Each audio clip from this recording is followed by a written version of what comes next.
Yeah, I'm excited. Are you guys excited? Who's having a great ClexaCon so far? All right. Without further ado, let me bring up the amazing members of this panel. I watched this movie last week. I got a screener, no humble brag. It's fucking great. It's so funny and smart, and it's gonna be your new favorite film. So I want to bring up the cast and crew. First up is writer, producer, and star Lisa Cordileone.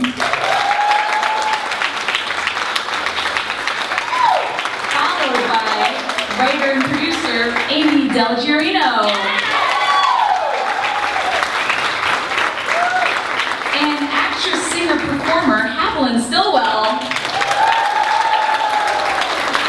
And some girl named Natasha. I don't know if you know her.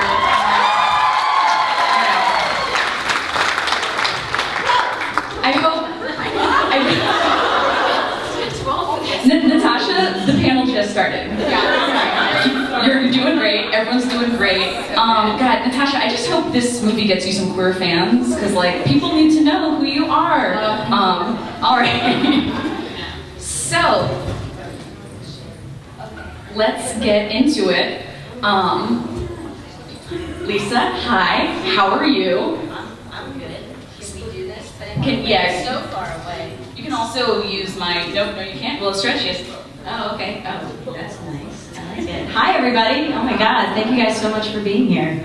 Where do we start? Introductions or something? So let's talk about, you're really the brainchild behind this whole thing. You're the writer, producer, star. Tell us about Freelancers Anonymous, how you got the idea, how you got started. Okay. All right. Well, the spirit animal of all the characters in the movie is really Amy. Me and Amy wrote this movie. We started in the fall of 2016, and we wrote very quickly. It's our first feature that we've written, and we worked really hard to create a story about women working in tech and a comedy, something a little bit different. And it kind of stemmed from both of us working day jobs that we hated, and being in your 30s and figuring out what do I really want to do and what's my full potential. So that's where the story starts, and my character quits her job in the very beginning and then goes on this journey with the Freelancers. I wouldn't know how you feel. I'm 21, so I'm not the being in your 30s. Hey, screw you guys. I'm clearly in my 30s, settle down. So let's talk about what I loved about this movie, and I loved so much about it, is that this is a movie about women in the workplace, and about a woman starting a business with other women. And I was thinking about it the other night, and I'm like, I feel like we never see movies about women in the workplace. There's 9 to 5, working girl, blank. There's nothing else. So, did either of you have a background in STEM or experience in STEM before writing this?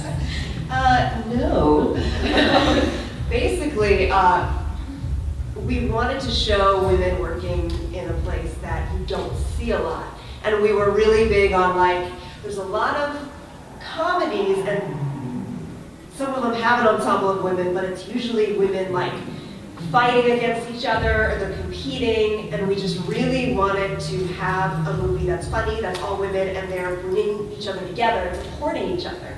And we were looking around and kind of there's not a lot out there with women in tech, and why? So we decided we kind of wanted to go that route. Yeah. Nice. So is this the first project that you two have written together? I know that you have a background in the wonderful world of a web series. Any Easy Abby fans? Yes. Thank you. In the front row. This is the first. This is so awkward. I'm just I'm into this. Easy Abby was the first thing I really worked on camera 5 years ago, and then this is the first thing I've ever written, and definitely the first feature that I've ever written and produced, which is a whole other list of things to do to make a movie happen. So first. Third. What? How many features? 3? Well, 4, I guess. Yeah. Yeah, so this is our first, so we were so happy to have Yeah. Natasha come on board with us. Like really, really. And Haviland, who I've known forever, who's just amazing, and like we have the best cast. We have the best cast. Speaking of your amazing cast, question for Haviland and Natasha. This is a movie that's written, produced, directed by queer women. As queer women yourselves, what was it like being on that set? Oh, it was so fun. It was like summer camp, actually. I mean, I love so many projects that I've worked on and so many roles that I've played, but I have to say the most fun I've ever had on set was on Freelancers Anonymous. Sorry, Frank. I really had such a wonderful time. It was like going to summer camp. That's how I described it, because we all went to Chicago to shoot this movie.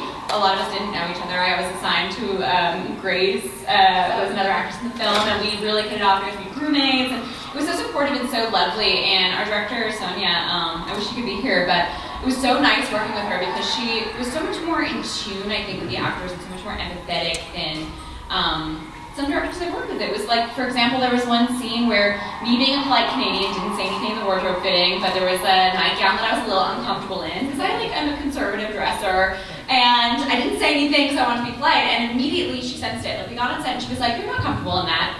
And I was like, "No, it's okay." And she was like, "There's no need for that.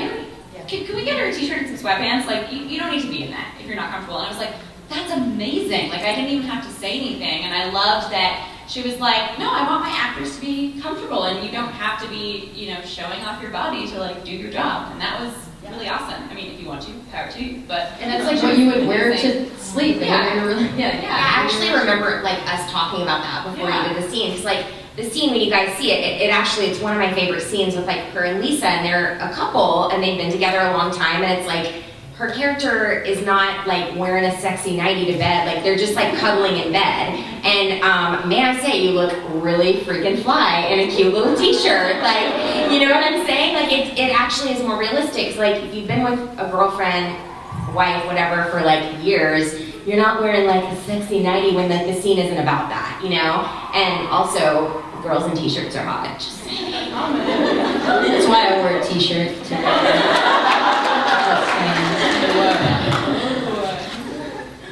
No, but it was really nice, and it was nice that there was no like drama or competitiveness on set. Like we all just really hit it off and all supported each other and had such a nice.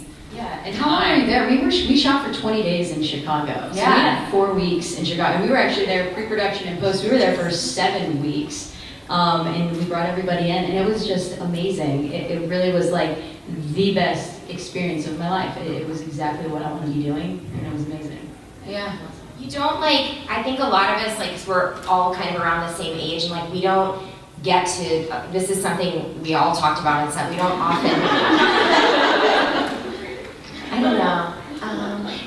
We don't often get to like all be on set with a bunch of other female actresses because, in most of the like mainstream stuff you see, it's like a bunch of dudes and then like a hot girlfriend or like their funny secretary or like the bitchy boss. Like there's like one girl in it and like, then one older lady, then one little kid. There isn't just like a group of like around the same age women. So getting to do that with like, what, a dozen women? Yeah, Something like that was so cool. Yeah, there's a lot of us. It was so cool. And everybody is so good and like very diverse as far as like type and like style and everything. It's kind of like representing all different types of women, which is really cool. So, you two are both singers, both professional singers. How much singing was there on set, and how much did it annoy Lisa? Lisa is a huge musical theater fan, so... I wish that I could sing. I just carry tunes, but I wish that I could sing. Oh, wow. Yeah, well, it's so, Haviland's a real professional singer, but we bonded because we discovered that we both went to school for opera, which is really funny. I may or may not sing a little bit.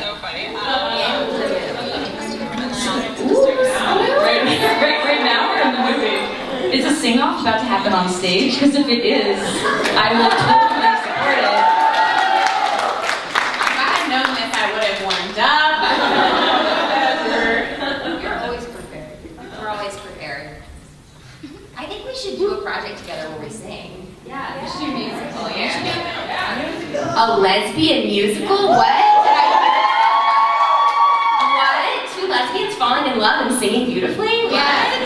You know what? My Carmel co-star Elise has never been on board with lesbian Grease, and I've always wanted to do it. Maybe we can expand the advantage. I got chills that multiply. This is taking a different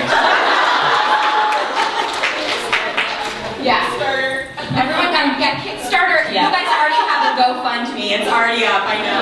Yeah, this is already, we'll be making a GoFundMe immediately after this panel. Raise your hand if you want to see Natasha play Danny Zuko. That's what I thought. All right, guys, we're making movies at this panel. Magic happens at ClexaCon. Let's get it going. Get writing right now. There's your laptop. So speaking of funding and putting together an independent film, it's not easy. I know this from experience. Easy. Tell me a bit about how you started fundraising for the project and kind of how you put everything together and assembled this awesome team. Okay, that's a really big question. So assembling the team was not that hard. We actually assembled this team of people while we were writing the script. We started to think of different actors that we wanted to play the roles. And for example, we'll just say like Alexandra Billings, who is in our movie, who's awesome, came and worked with us. She's on Transparent. She's amazing. She's the real deal. We got her because I was at a voiceover audition, and I'm waiting in the green room to go into my audition, and a friend of mine was like, "What are you working on?" I was like, "I'm producing a film." We had barely a script. And she was like, "I know a casting director." And so she hooked me up with a casting director who introduced me to Right on Board. Most of the other cast I've known Haviland forever. I've known Amy from Chicago and Easy Abby. Most of the people in the film are friends that I've worked with on stage in Chicago and New York, or even went to college with. People I've known for like a very long time. So, yeah. So Natasha, how did you get involved with the project? Oh, you know what's really funny is Sonia, our director, actually came to ClexaCon last year and like just fell in love with me. I guess that's how she discovered my work, and then she started watching my work, and at first they thought that I was too like dramatic and serious because they're like, oh, she plays a sultry vampire, and then like little did they know, I'm a nerd. So they're like, we need somebody who can sing and like be a nerd and be really silly. So yeah, and then they sent me a script, and I was just so immediately attracted to the script because I loved that it was like a broad American-style comedy that you see so often written for a straight white man as the lead. And this could have been cast with a straight white man, and it would have been exactly the same script, and I would have been their fiance. So I loved that it was just like a comedy that appeals to a broad audience. That it's like, oh, they're gay, great. And I loved that it was about women in tech, and I just thought it was so funny. It was kind of like Bridesmaids meets The Office. It was like just so great. It was like, I love doing comedy. I have a background in improv comedy, and I was like, yeah, I love this script. Let's do it. And then I met with you guys in LA before I decided to do it. We all had a meeting together, and the first time I met you, I loved the vibes, and I don't know, I just trusted my gut, and it was right. So yeah. Yeah, I have to say, when Sonia brought up Natasha, we were like, okay, let's Google her. So we're like checking her out, and we said, It was a Christmas video. yes, it was her singing Christmas videos. And we were like, oh yeah. This is the Bossington family. For those who have not seen this, I play every character, and I'm just in like cardboard box costumes. It's amazing. Like that, there we go. We're looking for someone quirky. It's her. Thank you. You were like exactly what we're looking for, and as soon as me and Amy saw it, and Sonia had told us about you, we were like, oh hell yeah. Yeah. This girl's got it. Well, when I read the breakdown for the role too, I was like, oh, this is me. And what I really like about it is it's not just, it's easy to fall into that like bitchy fiance trope of someone who is like, oh, I'm just worried about the wedding. But I love that you get to see my character at her job. You get to see what she's passionate about. You get to see her with her mom. You get to see her with you. So I liked that she was more more than just the love interest or partner. Like, she's her own character with agency and goals and passions, and I thought that was really unique as well. So, like, good job. Good job writing. No, that was really important to us. Yeah. Because, like, being women actresses, but it's like you get so tired of playing that, like, one type, where it's like your character breakdown is your one-word description, where it's like, bitchy, or like, Pretty. dumb. That helps you emotionally prepare. Yeah, so we really wanted to create characters that were people, because we really wanted to play people. Wait, are you saying women are people? But yeah, so we were really passionate about that. And Lisa in particular was very passionate about making a movie where the main storyline is a lesbian couple getting married, but it's not about them being lesbian. It's about her going off and creating this company. They just are lesbian as well. So it was really important to her to really, I can't think of the word. I've seen so many. I'm sure you guys have too. You guys are huge fans of LGBT film and web series. And let me tell you, I'm one of the biggest fans of LGBT web series. And like I told Nicole and Rachel, I'm upset that I'm missing the Anyone But Me panel, because I started to and wanted to make Easy Abby because I watched Anyone But Me, because I'm a fan. And so it's really important to me to create stuff that's different, that's out there. And we don't have a lot of comedy. We have a lot of coming out stories, which are important. We have a lot of stories that we've seen, and I just wanted to see a couple that's like already together. You see them in their element, they're comfortable with who they are, they're grounded, and they're living their lives, and they're dealing with their shit. And like, we all are. So like, let's see those people, and let's see them take a risk at becoming an entrepreneur. Let's see them take a risk on themselves. Let's see them dive into getting married. Like, let's see that. You know, I always feel like when I was first coming out, there just wasn't really any like LGBT films that I felt like I could sit and watch with my parents. You know, so it was like, but everything's great, and then it gets to that sex scene, and it's like, I don't want to watch that with my dad, you know?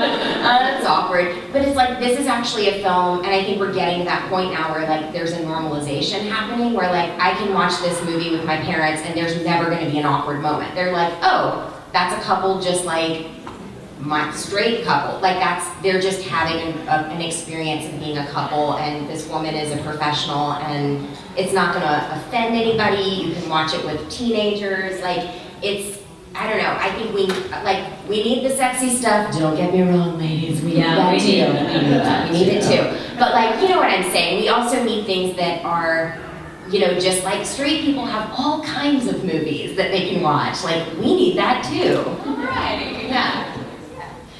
Yeah, and I think that's one of the things that I loved about this movie, is that we're reaching a time where, you know, having a gay character in a show or in a movie, you know, there's a proliferation of queer characters now. And we're now moving beyond the coming out story, or beyond the our love is forbidden because it's World War II story. Or that, you know, we're moving beyond, and these are great stories. I do like a good period piece. I will say. I mean, who doesn't? Who doesn't really? Carol, I mean, come on.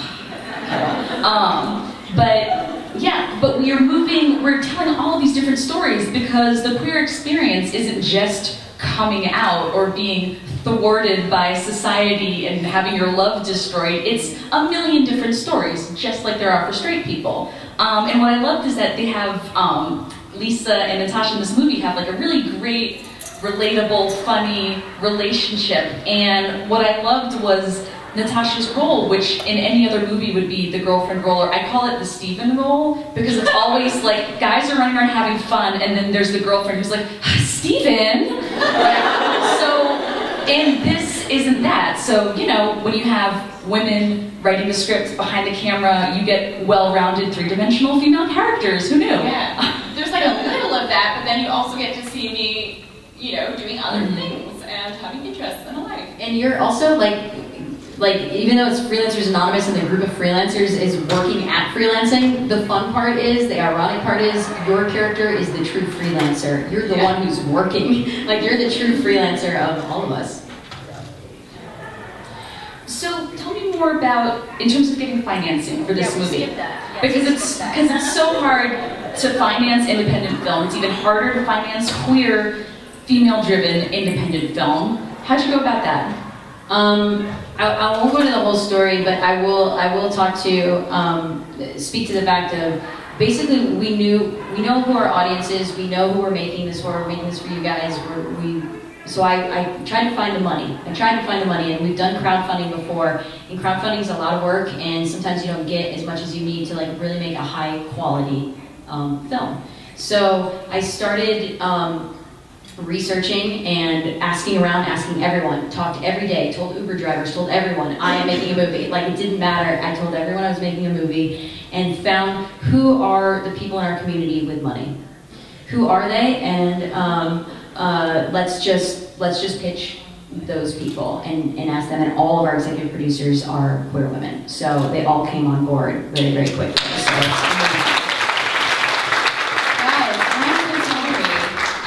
being told that I have to go, which is a bummer. No, it's okay. This was really nice though. This was really fun. Yeah. And Natasha, where else can people see you today and tomorrow? Oh, I have a whole Steam panel. 5:30 later. Thank you. You're on it. And I like I have something else. I don't even know that I have pee breaks scheduled in. So apparently I need to fly away. I'm so sad. Enjoy the clip of this, as well. yeah, we'll show a clip from the Give it up for Natasha, everybody. Great. Perfect. And Like I'll- she said, women in our community can make things happen. So just saying. Also to that, I want to play Kinnicky. I'm just going to say that. Done. You could be a T-bird any day, babe. And I'll bring everyone coffee on set. We've all got jobs. Everybody, we need PAs. We're gonna need interns. We're gonna need it. This is freaking at this time clock. Oh, is that yours? Did you bring that with you? Because I was like, man, Lisa's on it. She's a producer. Keeping those minutes. Another thing I just want to say, because we're here, because this is a queer indie project, if you want to see more amazing queer indie projects, go on GoFundMe, go on Seed and Spark, check out what your favorite actors, writers, directors are doing, and help us make queer projects happen, because we can't do it without you. Yeah. And we need the community behind us, and we love you guys, and we're making content for you guys, and we're really, really excited to get it going. So tell me a little bit, unfortunately she's not here, but the director of this movie is Sonia Sebastian, who you might know as the director of Girl Gets Girl, Girl Seeks Girl. And how did she come aboard the project? Somebody, and this is seriously how things get made, guys. I did a play and someone introduced me to her film Girl Gets Girl, or in Spanish, De Chica en Chica. My Spanish is gonna get better, hanging out with her. She's from Madrid. And they said, watch her movie, it's on Amazon Prime. I watched it last January. I stopped the movie halfway through. I was laughing my ass off. And I called her and asked her for a meeting, and we brought her on immediately. And she was like on board from the get-go. Watch that movie, by the way, guys. It's super funny. She's like one of the only lesbian directors who's making comedy and kick-ass comedy. So if you feel like laughing instead of crying, go watch that. So in the plot of the film, you're starting a company, you're developing an app, but you're also developing that app in the movie in real life. Tell me about that. So yeah, our film is part of a larger transmedia company with multiple platforms. Our goal is to take the demo that we create for the app and the movie and create that demo in real life. And let's give it up for moms. Yeah. Without them, raise your hand if you're a mom. Yay! I see you. You're awesome. I'm a mom to a dog. It's different. Yeah, same. Got 2 of them. They are 4 pounds of love. One of the best.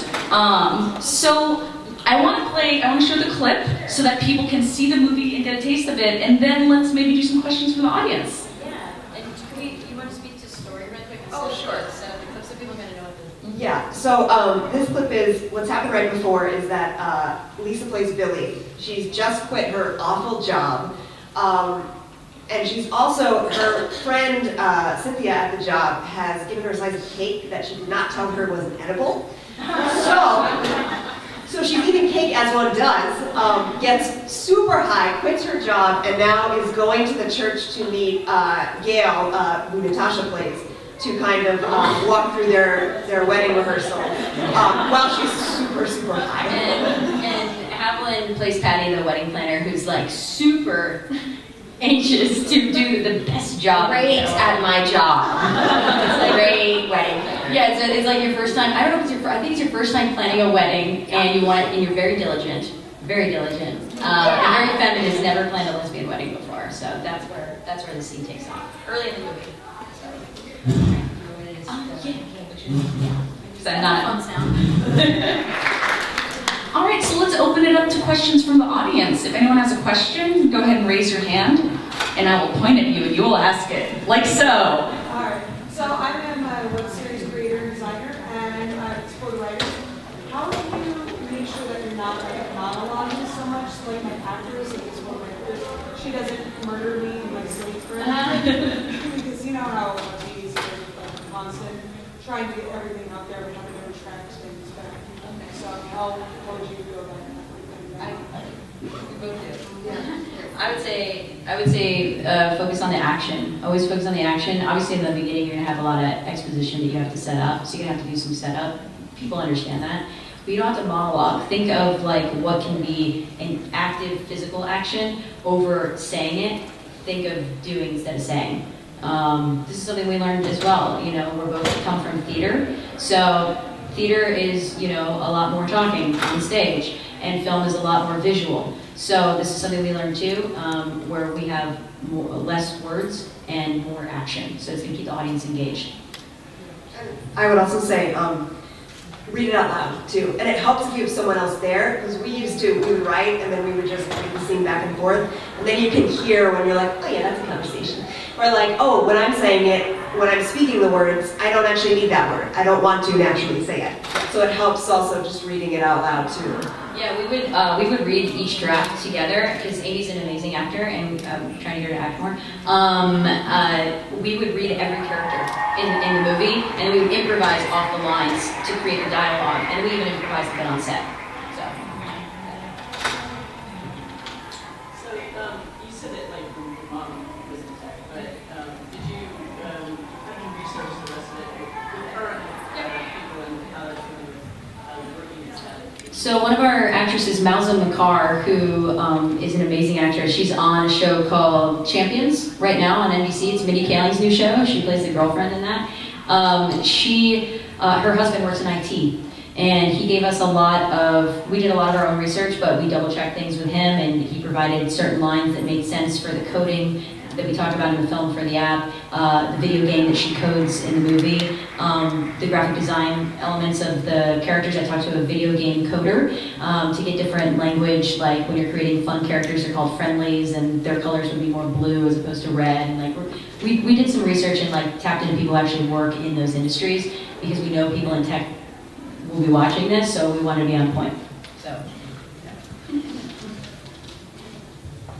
Since you had experience in all aspects of creating a film, what was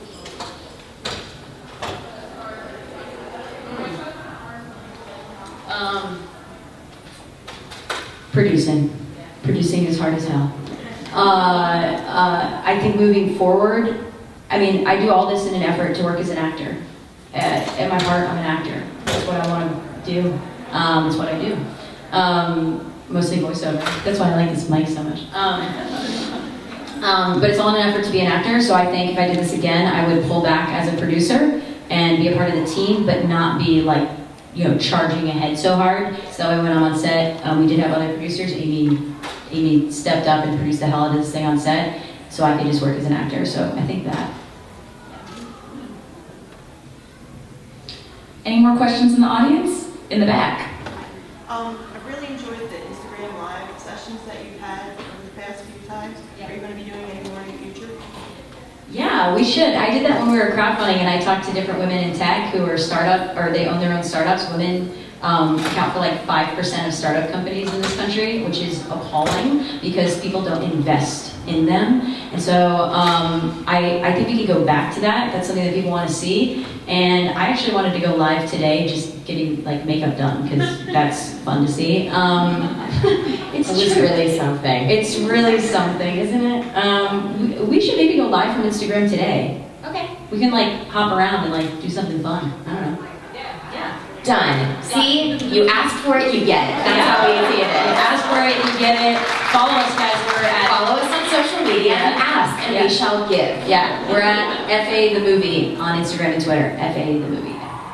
So speaking of social media, how important was creating that social media presence and making yourselves known online to the crowdfunding, to just raising awareness about this film? And did you guys do it all yourselves, or did you find like a social media expert, or did you become social media experts? Do you want? I mean, I can go. I feel like I'm just talking. So this is like I live and breathe this project. My apartment looks like it's just like a beautiful mind with whiteboards everywhere and dreams and goals. So for the social media, obviously Haviland, Natasha helping us out. They bring like so much more people to this, and the rest of our cast who are all working on TV, on Twin Peaks, on Champions, on American Woman that's coming out in June, Jennifer Bartels. Those people have their own following. Another thing I love about this movie is there are no speaking roles for cis men. None. There's one cis guy, and They he's keep like, getting cut off. Yeah. They keep getting cut off. Like every time they open their mouth, it's like the camera goes off of them. It's like the revenge of actresses, where you're like, oh no, there's gonna be one guy, he's not gonna have any lines. He's not gonna talk at all. In fact, we're developing a pilot based on this movie, and we're writing out the first draft, and I forgot to put his character in. It's just like, oh Larry, we forgot about you. Every time he goes to speak, he gets cut off by a woman. Anytime a guy goes to speak, he gets cut off by circumstance, like in the flower shop with you, the guy tries to come up. Every time a guy goes to speak, the one line that he has is you'll see, no one's around to hear it. so good. Yeah, when I was watching halfway through, I was like, why am I digging this movie so much? And I was like, because no men are talking. But yeah, it was great. Do we have any more questions from the audience? I didn't mean to cut anyone. Yes, right over there. How will we be able to watch it? Yes, how can we watch this amazing movie? Okay, so we're gonna be making festival announcements. If you guys like stay on our social media, we are so excited. We just got into, I can't say which one, but we got into a ton of festivals, and we're gonna have our world premiere coming up very, very soon, and our US premiere soon. Exactly, I can't say.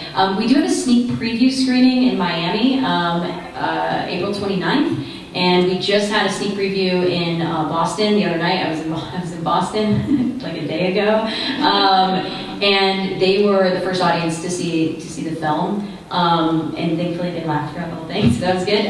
But please stay tuned on our social media. We're gonna have a bunch of festival announcements, and then we're working to sell and distribute, the Netflix, Amazon, Hulu route. And tell us your social media handles again, so everyone can put them in their phones. Oh. Also, we made little cards that have all our social on it with a copy of the poster, so I can put some up on this table or hand them to you guys when you leave. It has all our social on it. It's at FA the Movie on Instagram and Twitter, at Freelancers Anonymous on Facebook. Do we still use Facebook? And I'm at Lisa Cordileone, which good luck spelling my last name, but I think I'm the only Lisa Cordileone. I don't want to spell my last name, that seems odd, but Come talk to me after. and do you want people to follow you? Oh yeah, sure. Yes, follow me. I'm at Amy D 116. Yeah. Simple. Very simple. We have very Italian names. We do. It's too long. And I'm Haviland Stillwell. Very Italian. She's back. Yes. Bringing in the wasps. On Instagram at Haviland, on Twitter at Miss Haviland, because I'm a Southern girl. So that's what they call me down there. And you can find me. I'm very easy to find online. We'll be going live today. So. And we'll be going live on the Freelancers Instagram. Okay, great. We'll go stalk Natasha, and so people will Great. That's not creepy or anything. She's cool, we're cool. So another thing that I want to bring up is, crowdfunding is so important. It's so important to put our dollars towards the kind of content we want to see, but not everyone has expendable income. Times are tight. But if you don't have the dollars to throw at a queer production, follow them on social media, retweet them, tweet about them, tell your friends to follow them. And really, for no money, you can be part of promoting the kind of content you want to see.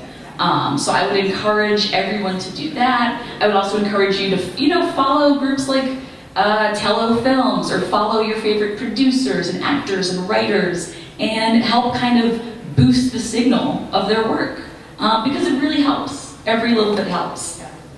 It makes a big difference. I think you guys talked to this in your panel yesterday, the actresses panel, is like the numbers count.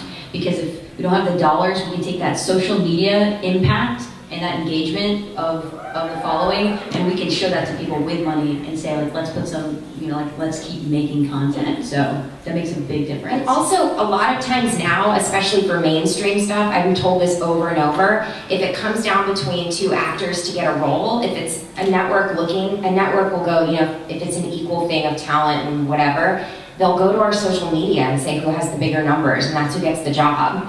And straight up, wouldn't you rather see more LGBT women playing LGBT women, especially, but also just LGBT women on TV? So that's where the power of you guys is hugely important. It's more important than ever. You are driving what's being made, 100%. So Haviland, I know yesterday you were on the Queer Actors panel. What else do you have? Are you guys doing any other panels this weekend? Or are you chilling by the pool? I don't think we're going to chill by the pool. I think that we're going to walk around. I really want to meet people. I really want to talk to people about freelancers. I really want to go to other panels. I'll probably go to the Holstein panel and support. I'm going to go to that party tonight because I got some sleep. But really, I just want to meet people because I'm new to ClexaCon and I'm really proud of our project and I can't wait for you guys to see it. So. Yeah, same. I'm here to connect with you guys, and there's several projects I'm attached to going forward, and there's producers in the house right now that I'm working with. But in the industry and fans, and this is all about outreach. This is so fun. We spend so much time in our business prepping for auditions and poring over scripts and revisions and working on lines and working on characters, and so getting to do this is such the fun part. The only thing that compares is actually being on set and just doing the work. So this is just this is the party, so that's why we're here. Well, it's the point of all that work is really easy to forget sometimes, because when you're in it and you're tired and it's just a lot, it's really easy sometimes to be like, why am I doing this? But this is why. So it's just really nice to be able to look out and be yes, we're doing it for you, you're doing it for others. This whole thing is just a really nice reminder of why you want to go out there and create the stuff that you want to see, that others want to see. You're the people that are going to do that. Sadly, not a lot of people are going to go out and create the stuff you want. You have to. And it can be done. The fact that I produce something shows you anyone can do it. It can be done, and you guys are why, and you're going to be the change. And that's really important to see and remember. All right, that's all the time we have for. Give it up for Lisa, Amy, Haviland, Freelancers Anonymous. Follow it, tweet about it, watch it. It's fucking great. Hold on, I'm gonna put you on my Instagram. So when I start this, lose your minds, okay? Okay, yay!